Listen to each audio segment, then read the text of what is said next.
स्वयंपाकाची गाथा तुमच्यासाठी खास आमच्यासोबत करा स्वादाचा अभ्यास। नमस्कार मंडळी, कसे आहात? काहीतरी स्पेशल या युट्यूब चॅनलवर तुमचं स्वागत आहे। तर आज आपण बनवणार आहोत आळू वडी। त्यासाठी लागणारी सामग्री, इकडे आपण आलूची पानं स्वच्छ धुवून घेतलेली आहेत। 1 वाटी बेसन, कोकमाचं पाणी घेतले, अद्रक लसूण पेस्ट, व्हाईट तीळ, ओवा, तांदळाचं पीठ, कोथिंबीर, थोडंसं गूळ घेतले। इकडे आता आपण एक परत घेतले, त्याच्यामध्ये आता आपण 1 वाटी बेसन घ्यायचे,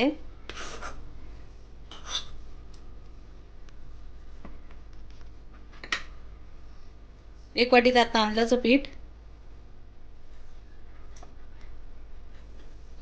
अद्रक लसूण पेस्ट, व्हाईट तीळ 2 चमचे, थोडासा ओवा, कोथिंबीर,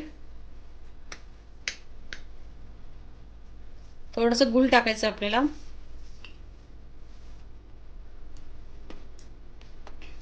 तिखट मसाला टाकायचा आहे थोडासा, हळदी पावडर, चवीनुसार मीठ, कोकमाचं पाणी। हे सर्व आता आपण एकत्र थोडं थोडं पाणी टाकून मिक्स करून घेऊया।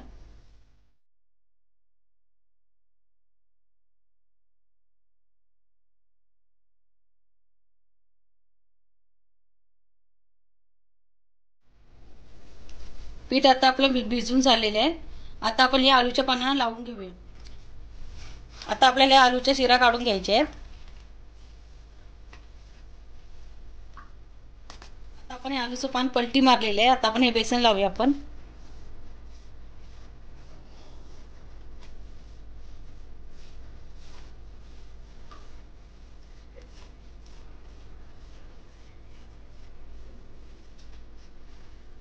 आता हे दुसरं पान आपण ह्या साईडने पलटी मारायचे,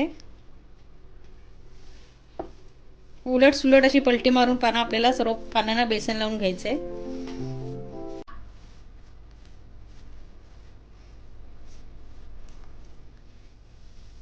आपण असं आता 4-5 पानांचा ह्याच्यावरती थर लावून बेसन लावून घेऊया ह्याच्यावरती, आणि मग ह्याला आपण एक रोल करून घ्यायचं आहे। दोन्ही साईडने असं फोल्ड करायचं ह्याला।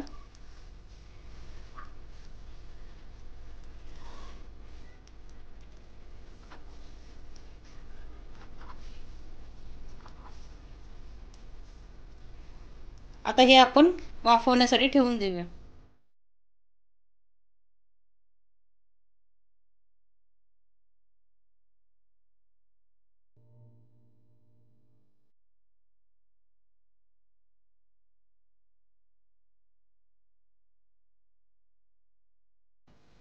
एका टोपामध्ये पाणी गरम करायला ठेवलेलं आहे। त्यामध्ये आपण कोकम टाकूयात, जेणेकरून आपला टोप काळा होणार नाही। आणि एका जाळीला तेल लावून घेऊयात आणि ती जाळी टोपावर ठेवून तयार केलेले रोल्स आपण त्यावर 10 मिनिटं वाफवायला ठेवूयात।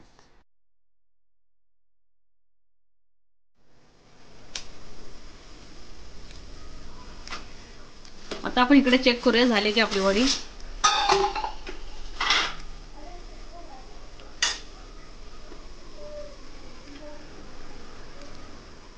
वडी आपली चांगली शिजून झालेली आहे। आता आपण ही 10 मिनिटं थंड करून घेऊया। इकडे वडी आपली थंडी झालेली आहे। आता आपण कट करून घेऊया।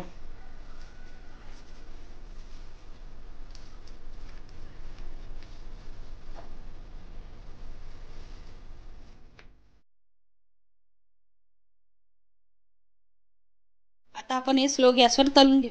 तुम्ही बघू शकता आपली वडी कट करून झालेली आहे। आता आपण तेल गरम करायला ठेवले होतं, आता गरम झाले। ह्याच्यामध्ये आता आपण एक एक करून तळून घेऊया।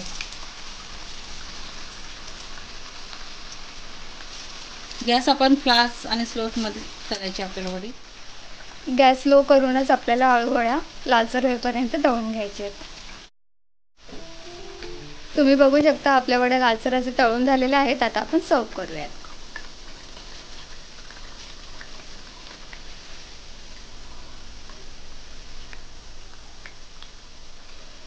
तुम्ही नक्कीच बनवून बघा आणि आपल्या चॅनलवर नवीन असेल तर लाईक, शेअर आणि सबस्क्राईब करायला विसरू नका।